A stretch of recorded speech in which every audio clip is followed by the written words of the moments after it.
감사합니다. 담임 목사님에게서 전화가 왔는데 지금 그 성지 순례를 잘 하고 있다고 그러는 소식을 전해왔어요. 헬몬산에서 막 내려오고 있습니다. 그러면서 아침마다 그날 일정을 미리 놓고 연구하고 공부하고 그렇게 하는 거를 1시간 반을 하고 그리고 이제 하루 일정을 소화시키고 그렇게 한다고 그럽니다. 그리고 갈릴리 바다에서는 설교를 하게 되어 있다고. 뭐 이제 조그만 설교들은 중간중간 하겠지요. 제가 그 이스라엘에 2번 갔는데 첫 번째 갔을 때는 큰 배 아래 위층에 세계 각국에서 모인 많은 사람들이 있는 가운데 설교를 했고 타이슨 목사가 통역을 했습니다. 우리 성도들과 함께 갈 때는 우리 성도들과 다른 사람들 해서 규모는 그때같이 크지 않았지만 또 2번 설교를 했는데 갈릴리 바다에서 설교하는 것도 날 닮은 것 같아요. 예. 그런데 오늘은 그 3.1절 기념 예배입니다.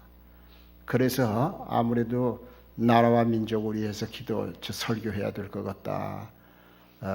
기념주일만 아니면 그냥 창세기 강해를 요즘 쭉 하는데 계속해서 창세기 강해를 했으면 좋겠다. 그런 생각이 들어갔지만은 오늘은 이제 잠깐 창세기 강해는 중단을 하고 그 민족을 위한 설교를 하려고 합니다. 깊이 생각해 보면 참 우리 성도들은 복을 많이 받은 것 같아요. 왜 그런 거 하니 담임 목사 없으니까 얘기하기 편한데 우리 담임 목사의 설교가 아주 독특합니다. 참 수준 높고 깔끔하고요. 단어 하나, 문장 하나가 다 주옥 같고 얼마나 좋은 설교를 하는지 몰라요. 그러다 보니까 외부에서도 인정을 해서 국민일보에도 우리 담임 목사 설교가 나왔고 이번 주 기독교 타임즈에는 전 한 면을 전체 장식하는 우리 담임 목사의 글이 나옵니다. 그런데 저는 또 담임 목사하고 스타일이 달라요.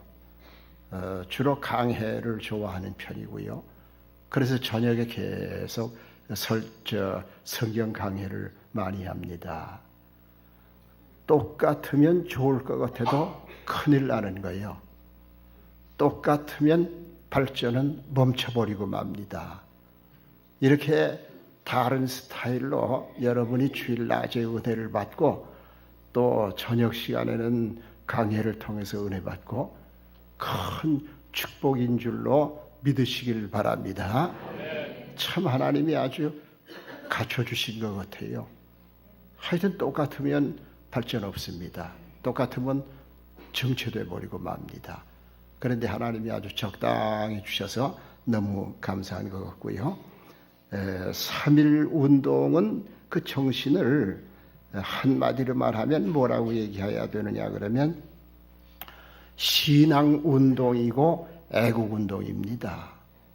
3.1절을 주도한 사람들은 거의가 기독교인이었어요.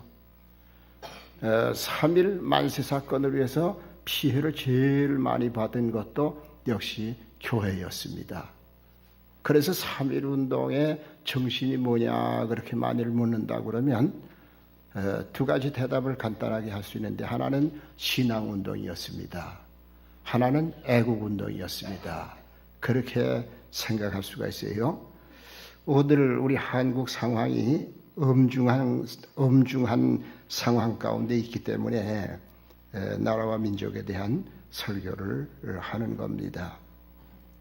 오늘 본문은 이스라엘이 출애굽하는 과정에 홍해가에서 절대절명의 위기를 맞이합니다. 출애굽을 해서 가나안 복지에 들어가기까지 여러 가지 어려운 일이 많이 있었지만은 어떤 때보다도 가장 가장 위기에 빠졌던 것이 홍해가에서 있었던 사건이에요. 그들이 하나님이 10가지 재앙으로 애굽을 치실 때에 그다지 고통당한 게 없습니다. 바로의 허락을 받고 출애굽할 때에는 기쁨 가운데 달려나왔습니다. 그런데 홍해가에 딱 왔을 때에 심각한 위기에 부닥치게 되지요. 바로가 마음이 변신돼서 군대를 총동원해서 이스라엘 사람들을 추격해 옵니다.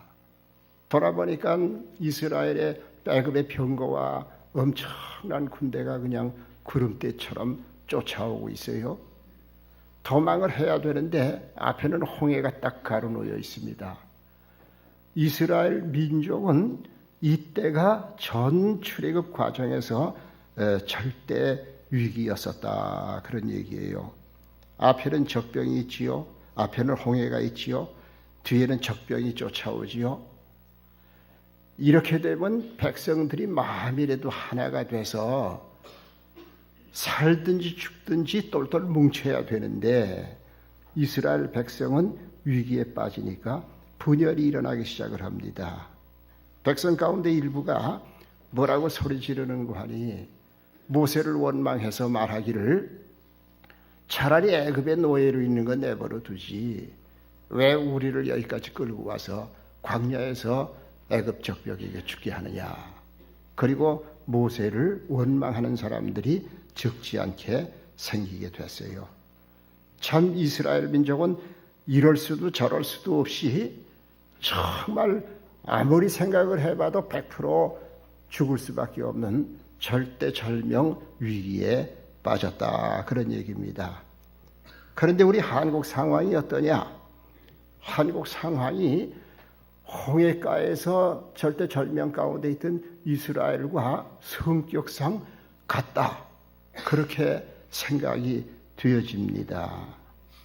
첫째로 우리가 북한의 핵 위협 앞에 적나라하게 노출되어 있어요. 한국은 북한에 비해서 현재 통계를 보면 국가의 GDP가 44배입니다. 개인의 GDP가 북한 사람들보다 21배입니다. 그러니까 북한보다 엄청나게 잘 살지요. 축복을 하나님이 많이 하셨어요. 그러나 한국은 이 물질의 풍요와 축복 가운데 향락을 누리고 흐느적거리면서 세월을 보내는 동안에 북한은 경제적으로는 우리 남한과 게임이 되질 않지만은 계속해서 핵 개발을 계속해 왔습니다. 그래서 뭐 설명할 필요도 없이 여러분이 너무 잘 아시지만은 4차 핵실험을 했는데 그들 말로는 그게 수소폭탄 시험이라고 얘기하고 있지요.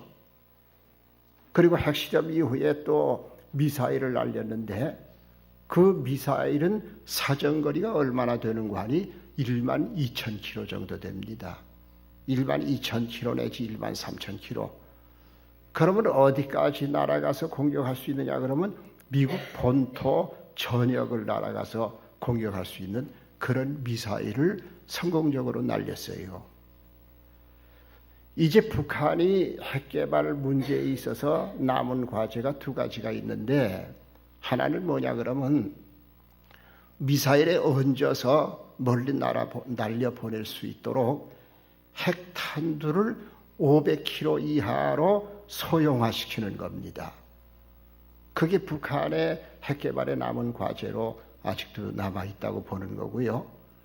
또 하나는 미사일이 대기권을 뛰어 올라가서 넘어서 날아가다가 다시 목표 지점에 가까워지면 대기권으로 재진입을 해야 되는데 그때 대기와 미사일이 마찰열을 굉장히 일으키게 되는데 한 8,000도씨 정도의 뜨거운 열이 납니다. 그 열을 처리하는 기술이 아직도 제대로 되어 있질 않아요. 이 2가지 과제가 북한에게 남아 있습니다. 그런데 전문가들의 평가는 이 2가지를 얼마면 북한이 해결할 수가 있는가 하니 길어도 2년 안에는 해결하고 실전 배치를 할 수 있게 되어질 것이다, 그렇게 얘기를 해요. 만일 이렇게 되면 우리 한국은 북한의 핵 앞에 인간적으로 생각하면 완전히 무릎을 꿇지 않을 수가 없어요. 경제가 아무리 발전됐다고 해도 북한의 조약한 핵이라고 해도 핵 하나만 날아와서 서울을 때리면 서울은 그걸로 끝나고 맙니다. 핵이라고 그러는 게 장난이 아니에요. 지금 제가 일본에 그 핵 떨어진 곳에 가서 직접 봤는데 참 무서운 무기입니다. 경제적으로 잘 살아도 그걸로 해결되는 게 아니에요. 여러분 19세기에 영국이 중국을 침략해서 전병했는데 그때 중국의 국가 GDP가 전 세계 GDP의 무려 33%였습니다. 그리고 영국의 GDP가 그 당시 전 세계 GDP의 불과 5%였습니다. 그런데 왜 이렇게 경제적으로 앞서가던 중국이 영국에게 무릎을 꿇었느냐? 그건 간단해요. 중국은 무기가 없었습니다. 그런데 영국은 현대 함대와 대포를 가지고 왔기 때문에 그래서 작고 약한 영국에게 중국이 무릎을 꿇고 정복을 당했던 겁니다. 막상 문제가 생기면 경제로 해결되어지는 것은 아니에요. 또 1875년경에 우리 한국이 일본으로부터 침략을 당하기 시작하잖아요. 그때 일본의 경제력과 우리 한국 경제력이 어땠느냐? 현재의 달러로 환산한 숫자입니다. 그 당시 달러로 환산한 숫자가 아니고 현대의 숫자로 환산해 보면은요, 그 당시 일본의 GDP는 737이었고요. 우리 한국의 GDP는 604였습니다. 격차가 별로 많지 않아요. 경제적으로 하면 일본과 한국은 게임이 됐습니다. 그런데 여지없이 일본에게 짓밟히잖아요. 그거 왜 그러냐? 우리 한국은 쇄국전 정책을 펴면서 서구 문명을 받아들이지 아니했는데 일본은 개방을 하면서 서구 문명을 받아들였기 때문에 그들은 무기를 만들었던 겁니다. 우리는 활과 창과 칼을 들고 나갈 때 그들은 총을 들고 싸웠어요. 그렇기 때문에 우리 한국이 일본에게 36년 동안 식민지 생활을 하지 않을 수가 없었던 겁니다. 이런 면에서 생각할 때에 우리가 경제적으로 앞섰다고 자만할 이유가 없어요. 정신을 차려야 됩니다. 핵 하나만 날아오면 더 이상 힘을 쓰지 못하게 그렇게 되어집니다. 흔히 말하기를 미국이 지켜줄 거라고 생각을 합니다. 당장은 미국의 해구살이 우리에게 절대로 필요합니다. 그러나 미국이 우리를 영원히 지켜줄 수는 없어요. 바로 알아야 됩니다. 우리가 위기를 당하니까 미국이 B-52 전략 폭격기를 동원을 합니다. 스텔스기를 동원을 합니다. 레이더에 잡히지도 않는 최신 전투기 폭격기입니다. 항공모함을 동원을 하고요. 핵잠수함을 동원을 합니다. 이렇게 동원을 하고 북한을 위협하면 북한은 도발하기 어려워요. 도발하기 어려운 게 아니라 할 수가 없습니다. 그러나 이들이 영원히 우리에게 머물러 있을 수는 없어요. 시위적으로 한번 휘젓고는 조금 시간이 지나면 손 털고 다시 끌고 돌아가 버리고 맙니다. 그리고 미국이 한국을 지켜준다고 그러는 거, 지금 미국 대통령 선거를 하고 있습니다마는 그 대통령 후보자들의 대한 정책은 전부 다릅니다. 미국의 정책이 언제까지나 한국을 지켜주리라고 생각할 수가 없습니다. 또 북한이 두 가지 과제를 해결을 하고 미국 본토를 실질적으로 타격하게 되어질 때에 워싱턴이나 뉴욕에 핵을 날릴 수 있게 되어서 미국을 위협할 때에 미국이 뉴욕이 날아가도 워싱턴이 날아가도 좋다 생각하고 희생적으로 한국을 막아줄 수가 있겠느냐? 어려운 거예요. 할 수 없는 일이에요. 아직은 그 실력이 안 되니까 막아줄 수가 있지. 이번에 보세요. 사드를 배치한다고 그러고 났는데 중국이 막 그냥 위협을 하지 않았어요. 하지 않았습니까? 1시간이면 사드 기지 우리가 다 파괴할 수가 있다. 한편으로는 위협을 하고 한편으로는 미국의 요구를 들어주고, 그렇게 하니까 사드 배치가 슬그머니 없어져 버리고 말잖아요. 여러분, 미국이 영원히 지켜줄 수가 없습니다. 그러면 한국 자신이 핵 보유를 해야 되는데 그게 제일 좋은 방법인데, 실제로 한국의 기술은 세계적으로 뛰어나기 때문에 1년 반 내지 2년이면 핵 개발, 실전 배치까지 할 수가 있습니다. 그런데 이게 용이한 게 아니고 쉽지 않다 그런 얘기예요. 미국이 완전히 우리 한국을 힘으로 지켜주면서 컨트롤하기 때문에 미국의 허락이 없이는 핵 개발을 할 수가 없어요. 그렇다고 당장은 미국이 필요한데 그걸 박차버리고 우리가 핵을 개발하겠다고 얘기할 수가 없어요. IAEA 그 핵 개발 조약, 이것도 우리는 세계적으로 큰 걸림돌이 됩니다. 그렇기 때문에 사실은 핵 개발도 난망이에요. 쉽지 않아요. 개발하고 나면은 괜찮은데 개발하기까지는 너무 난제가 우리에게 있기 때문에 핵 개발도 어렵다 그런 얘기예요. 작은 나라라고 해도 핵을 가지고 있으면 힘을 씁니다. 이스라엘은 세계의 공인을 받지 못했지만은 핵을 몇 개나 가지고 있는 거 아니 80개나 가지고 있어요. 그러니까 이스라엘 민족의 수십 배가 되는 아랍을 제어하고 나갈 수가 있는 겁니다. 그리고 여러분, 독일, 이탈리아, 네덜란드, 벨기에, 터키, 여기에는 미국이 보내준 전술핵이 약 200개가 있습니다. 그렇게 넉넉히 지켜주고 있어요. 그런데 우리 한국은 전술핵도 이미 다 포기해서 가버리고 말았어요. 다시 전술핵을 들여온다고 그러는 것도 상당히 난망한 그런 상태에 있습니다. 그래서 우리 자신이 핵을 보유하면 되긴 되겠지만은 핵 보유도 그게 하기가 어렵다 그런 얘기예요. 그러다 보니까 참 우리는 어렵습니다, 대단히. 그런데 이럴 때라고 하면 우리 대한민국 국민들, 정치인들이라도 똘똘 뭉쳐서 하나가 돼야 될 거 아니에요. 그런데 우리 한국의 정치인들이나 또 백성들의 의식을 살펴보세요. 어떻게 그렇게 이스라엘을 닮았는지. 이스라엘이 홍해가에서 위기를 만나니까 분열이 일어났던 것처럼, 모세를 원망하고 분열이 일어났던 것처럼 우리 한국이 계속 분열이 일어나고 있습니다. 지금 개성공단을 폐쇄한 것에 대해서 잘했다고 한쪽에서는 칭찬을 하고 한쪽에서는 잘못했다고 난리를 치잖아요. 단합이 안 되는 거예요. 매사가 단합이 안 돼요. 그래서 여야가 갈라지고, 야는 야대로 그 안에서 또 갈라지고, 여는 여대로 그 안에서 또 갈라지고, 좌나 우가 갈라지고, 이게 지금 형편없습니다, 우리 한국이.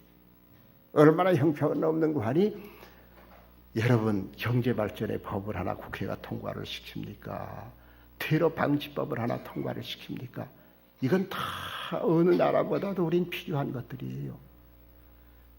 선거가 코앞에 다가오는데 선거 구역도 정하지 못하잖아요. 국회가 필리버스터, 생전 듣지도 못한 걸 시작을 했는데, 이게 뭐냐? 국회 의사 진행을 방해하겠다는 거예요. 국회가 움직이지 못하게 하는 운동 가운데 하나입니다. 이렇게 우리 한국이 어느 때보다도 정신을 차려야 우리 해야 할 한국이 이렇게 어려운 가운데 있어요.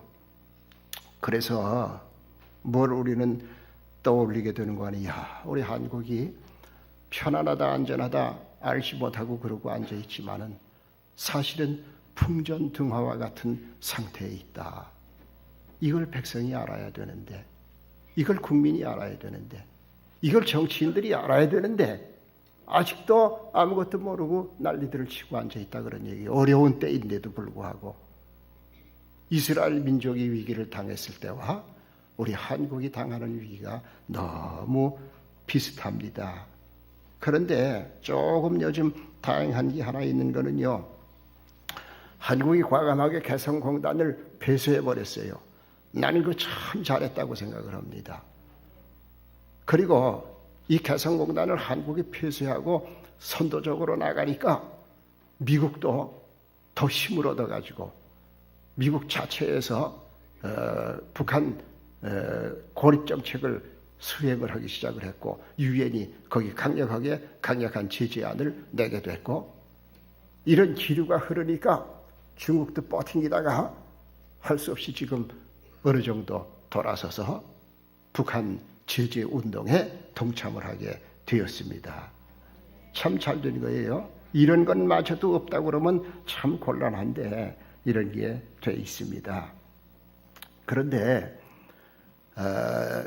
이것도 또 믿지는 못해요. 지금은 유엔이 나서고 미국이 주도가 돼서 나서고 우리 한국이 또 거기에 발맞춰서 움직이고, 유엔이 그렇게 하고 어쩔 수 없이 중국이 끌려오고 어쩔 수 없이 러시아도 끌려오고, 그래서 참 다행입니다. 아주 다행인데, 그러나 이것도 시간이 지나면 제재가 과거의 경험으로 보면 느슨해지고 말아요. 북한은 이럴 때에는 평화공세를 가지고 들고 나오다가 슬그머니 다시 핵 개발도 할 것이고 미사일 개발도 할 겁니다. 당장은 참 다행한 일인데, 좋은 얘기인데, 그게 그렇게 영원히 우리를 지켜줄 만한 것은 아니다, 그런 얘기예요. 그래서 이런 위기에 있는 한국이 어떻게 해야 되느냐? 해결책이 있어야 되지 않느냐? 오늘 우리는 성경에서 그 해결책을 찾아야 될 줄로 믿습니다. 이스라엘의 승리가 곧 우리의 승리가 되게 해야 될 줄로 믿습니다. 여러분, 이스라엘이 승리한 것은 군사력으로 승리한 게 아니에요. 모세가 무슨 군사력이 있습니까? 애굽의 군대와 어떻게 대항을 할 수가 있겠습니까? 군사력으로 승리한 것도 아니고요, 모세가 정치력을 발휘해가지고 애굽의 군사를 되돌려 놓은 것도 아니에요. 이스라엘이 정말 철통과 같이 단합한 것도 아니고 사분오열이 돼서 원망하고 혼잡을 일으키고 있었습니다. 그런데 그럼에도 불구하고 이스라엘이 애굽을 이기고 승리한 게 뭐냐? 그게 하나님의 능력이었습니다. 그게 모세의 손에 들려있던 하나님의 능력의 지팡이였습니다. 그걸 우리가 알아야 돼요. 모세가 뭐라고 그러는 거 아니? 너희는 두려워하지 마라. 하나님이 너희를 위하여 싸우시리니 너희는 잠잠하라. 그리고 하나님을 향하여 기도할 때 하나님이 모세에게 응답을 하십니다. 뭐라고 그러는 거 아니? 모세야, 모세야, 네 손에 든 지팡이를 들어서 저 너희 앞길을 가로막고 있는 홍해를 가리켜라. 그래서 모세가 들어서 손으로 들어 홍해를 지팡이로 탁 가리키니까 기적이 일어납니다. 바다가 쫙 갈라집니다. 그래서 이스라엘이 구원받지 않았어요? 애굽 군대들은 그 바다 가운데 따라 들어갔다가 다 물이 합치는 바람에 죽어버리고, 이스라엘 민족이 가장 절대절명에 있었던 반대로 그들은 구원받은 어느 때보다도 절대적인 환희와 기쁨을 맛보게 되었던 겁니다. 우리도 그렇게 되어질 줄로 믿습니다. 우리 한국은요, 하나님께서 특별한 민족으로 선택하셨습니다. 믿으시길 바랍니다. 한국은 인구 비례로 보면 세계 선교의 1등 국가예요. 절대 다수로 보면 미국이 1등이고 그 다음에 둘째가 한국이지만은 등치에 비해서 우리 한국이 전 세계 1등 선교 국가입니다. 참 이게 대단한 겁니다. 아무것도 아닌 게 아니에요. 또 한국은 최고의 신앙의 나라입니다. 여러분, 구라파 교회들이 전부 인본주의화가 돼가지고요, 하루에 그냥 수없이 많은 교회들이 팔려나가서 술집으로 변하고 있습니다. 구라파 기독교 나라였는데도 동성연애를 반대하는 나라가 없어요. 미국도 지금 인본주의로 자꾸 바꿔지기 때문에 미국 50개 주가 전부 동성연애를 자유롭게 할 수 있게 그렇게 되었습니다. 미국이 기독교 국가였는데 비기독교 이단까지도 대통령 출마할 수가 있고 상당한 표를 얻는 나라가 됐어요. 인본주의로 자꾸 바뀌어가고 있습니다. 여러분, 중동에 어디 기독교 국가가 있나요? 아무리 돌아봐도 중동은 이슬람뿐이고 기독교 국가가 없어요. 아시아에 기독교 국가가 있나요? 아무리 돌아봐도 한국만 한 기독교 국가가 아시아에 없어요. 중국에 상당히 기독교가 많이 늘어나고 있지만은 원래 인구가 많으니까 그렇지. 중국은 아직도 외국의 선교사들을, 특별히 한국 선교사들을 잡아서 옥에 가두고 있습니다. 중국은 아직도 순수한 복음교회를 박해하고 있습니다. 일본이 한국만한 기독교 국가입니까? 어느 나라가 한국만한 기독교 국가입니까? 그래도 전 세계에서 새벽 기도하는 나라는 아직 한국밖에는 없어요. 한국은 교회가 타락이 됐니, 잘못됐니, 지탄을 많이 받지만은 그래도 세계의 최고의 교회가 한국교회인 것을 믿으시기를 주의 이름으로 축원합니다. 그렇기 때문에 하나님이 한국을 버리지 않으세요. 순교의 피를 가장 많이 흘린 나라가 한국입니다. 구한 말부터 외정을 통해서 공산주의자들을 통해서 거룩한 하나님의 백성이 주의 종들이 순교의 피를 제일 많이 흘린 나라가 바로 한국이에요. 그래서 갑자기 한국교회가 그렇게 부흥된 것도 우연한 것이 아니고 하나님이 그 피값을 갚아주셨기 때문인 줄로 믿으시길 바랍니다. 하나님이 버리실 수가 없는 나라예요. 복음의 시작이 이스라엘 민족으로 시작이 되었는데 복음의 마침표를 한국을 통해서 하시려고 하나님이 역사하시는 줄로 믿으시기를 주의 이름으로 축원합니다. 소돔 고모라가 멸망할 때 하나님이 뭐라고 아브라함에게 말씀하셨습니까? 소돔 고모라에서 의인 10명만 찾을 수 있다고 그러면 아무리 타락한 소돔 고모라지만은 내가 심판하지 않고 용서하겠다. 그렇게 말씀하시지 않았어요?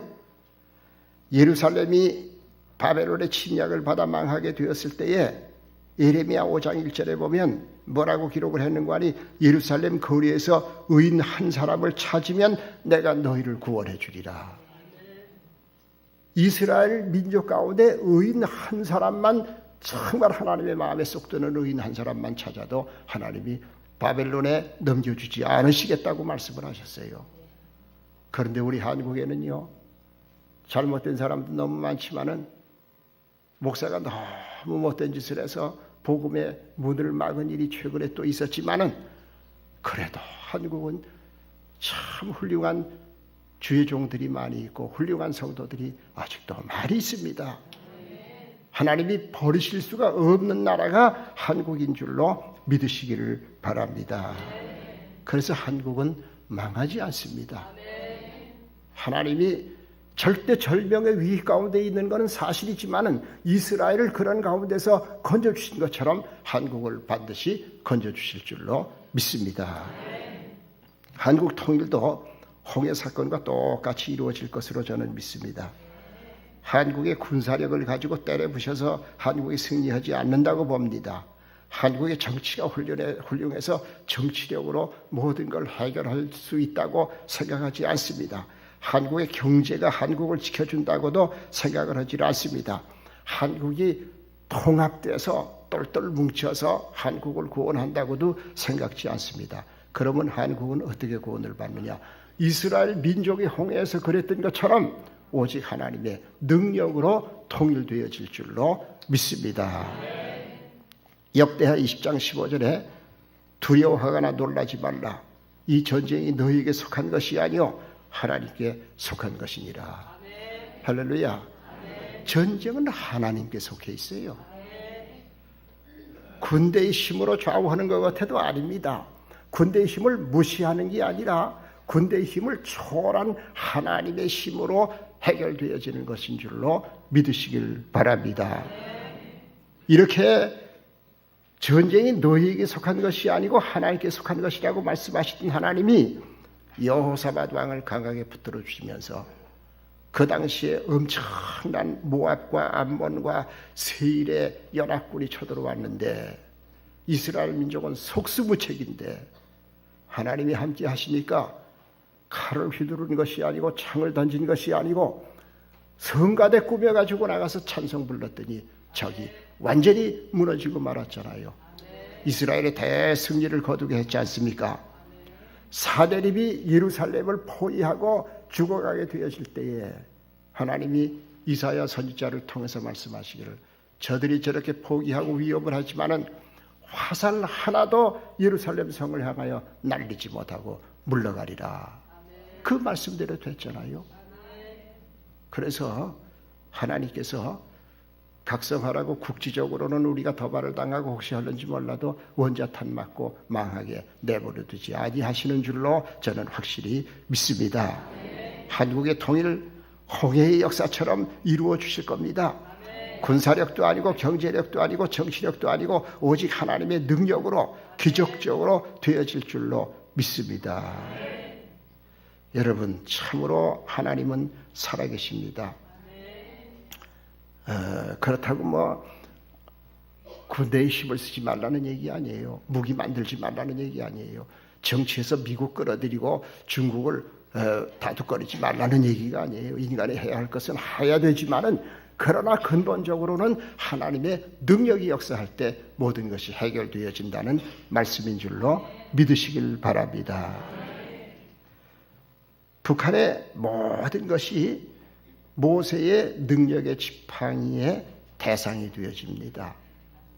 이스라엘을 가로막고 있던 홍해를 모세의 능력의 지팡이가 탁 지적을 하니까 갈라지지 않았어요. 이제도 하나님의 눈에 보이진 않지만은 능력의 지팡이가 북한의 어느 곳을 가르치든지 그곳이 터지고 깨지고 결국은 북한이 무너지고 통일의 역사가 일어나게 되어질 줄로 믿습니다. 홍해를 가르던 하나님의 지팡이가 북한의 군대를 가리키면 군대가 터질 겁니다. 그 지팡이가 당을 가리키면 북한의 당이 깨지면서 역사가 일어날 겁니다. 그 지팡이가 김정은의 측근을 가리키면 김정은이가 측근에 의해서 쓰러질 수도 있습니다. 그 지팡이가 장마당 세력을 가리키면 북한이 장마당 세력에 의해서 무너질 수도 있어요. 아니면 김정은이의 몸뚱아리를 향하여 가리키면 그가 병으로 쓰러질 수도 있습니다. 하나님이 하시는 일에 능치 못한 게 어디 있겠어요? 국가든 우주든 개인이든 하나님의 능력 앞에는 아무것도 아닙니다.